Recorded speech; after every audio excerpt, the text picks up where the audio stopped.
જય Hind. Only for exam ચેનલમાં તમારા દરેક મિત્રોનું હાર્દિક સ્વાગત છે.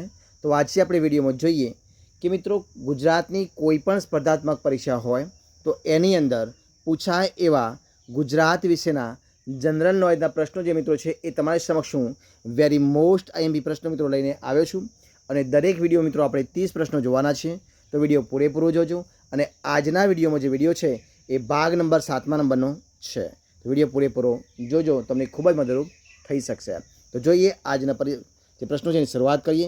પ્રશ્ન તમારી સમક્ષ છે. જો શું છે પ્રશ્ન કે ગુજરાતમાં વર્નાક્યુલર સોસાયટીની સ્થાપના કોણે કરી હતી?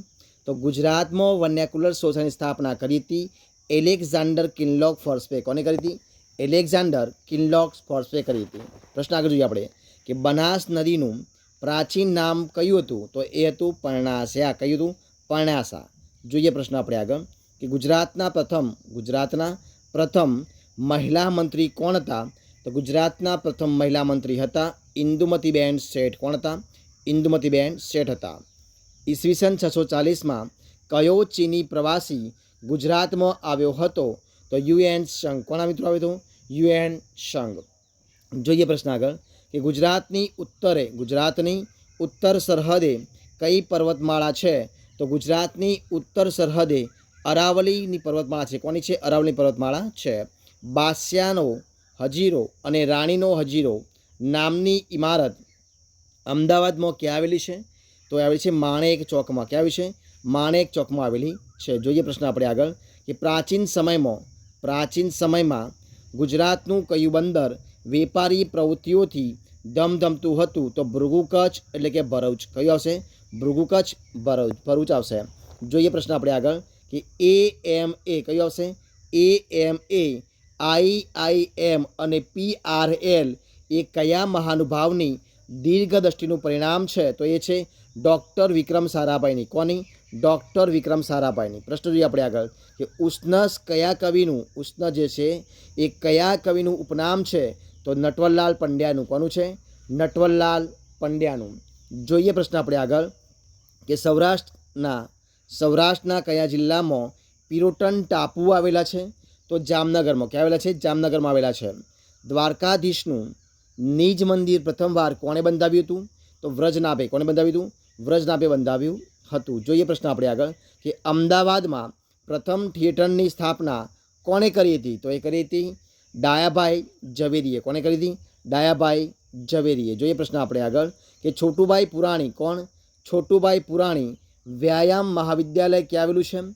તો રાજપીપળામાં. ક્યાં છે? રાજપીપળામાં આવેલું છે. નારાયણ સરોવર કયા જિલ્લામાં આવેલું છે? તો કચ્છ જિલ્લામાં. ક્યાં આવ્યું છે? કચ્છ જિલ્લામાં આવેલું છે. જોઈએ પ્રશ્ન આપણે આગળ કે ગુજરાત સ્ટેટ ફર્ટિલાઇઝર કયું આવશે? ગુજરાત સ્ટેટ ફર્ટિલાઇઝર કોર્પોરેશન એટલે કે GSFCનું કારખાનું કયા શહેરમાં આવેલું છે? તો બાજવામાં આવેલું છે. બાજવા એટલે કે વડોદરામાં આવેલું છે. દક્ષિણના કાશી કયું આવશે પ્રશ્ન? દક્ષિણના કાશી તરીકે કયું શહેર જાણીતું છે? તો એ આવશે ચાંદોદ. કયું આવશે? ચાંદોદ આવશે. જોઈએ પ્રશ્ન આપણે આગળ કયો છે કે ધોરાજી શહેર. કયું? ધોરાજી શહેર કઈ નદીના કિનારે આવેલું છે? તો ભાદર નદી. કઈ આવશે? ભાદર નદીના કિનારે આવેલું છે. રાજસ્થલી શું છે? રાજસ્થલી પરિયોજના કઈ નદી પર થઈ છે? તો એ થઈ છે શેત્રુંજી નદી પર. કઈ નદી પર?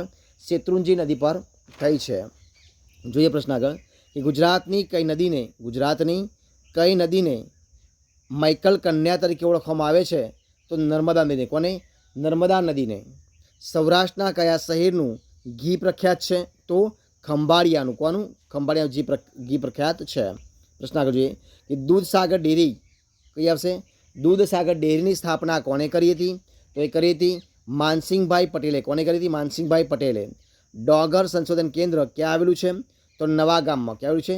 નવા ગામમાં આવેલું છે. જોઈએ પ્રશ્ન આગળ કે ગુજરાતનું કયું તેલ ક્ષેત્ર તેની ગુણવત્તા માટે મહત્વનું છે? તો આવશે ગાંધાર. કયું આવશે?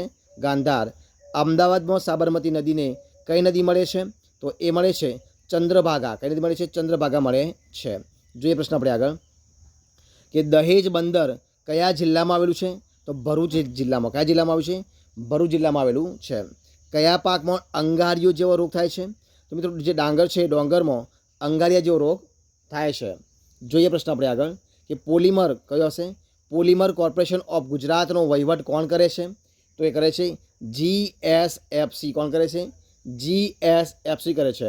મગદલ્લા બંદર કયા જિલ્લામાં આવેલું છે? તો મગદલ્લા જે બંદર છે બંદર સુરત જિલ્લામાં, કયા જિલ્લામાં? સુરત જિલ્લામાં આવેલું છે. જોઈએ પ્રશ્ન આપણે આગળ કે કોકરાસ કયો આવશે? ડોકારાસ અને હુડારાસ કયો આવશે? ડોકારાસ અને હુડારાસ કઈ જાતિનું નૃત્ય છે? તો એ છે ભરવાડ જાતિનું નૃત્ય. કઈ જાતિનું છે? ભરવાડ જાતિનું નૃત્ય છે. ઉત્કંઠેશ્વર મહાદેવનું મંદિર કઈ નદીના કિનારે આવેલું છે? તો વાત્રક નદીના કિનારે. કઈ નદી આવશે? વાત્રક નદીના કિનારે આવેલું છે. તો મિત્રો અહીંયા આપણે જે આપણો વિડીયો છે સંપૂર્ણપણે આપણે પૂરો કરીએ છીએ. જો તમને મારો વિડીયો ગમ્યો હોય, પસંદ આવ્યો હોય, યુઝફુલ લાગ્યો હોય તો એને લાઇક કરો, કમેન્ટ કરો, તમારા મિત્રોને વિડીયો શેર કરો અને છેલ્લે ચેનલમાં નવા હોય, ચેનલ સબસ્ક્રાઈબ ન કરી હોય તો ઓનલી ફોર એક્ઝામ ચેનલને સબસ્ક્રાઈબ કરવા માટે વિનંતી છે.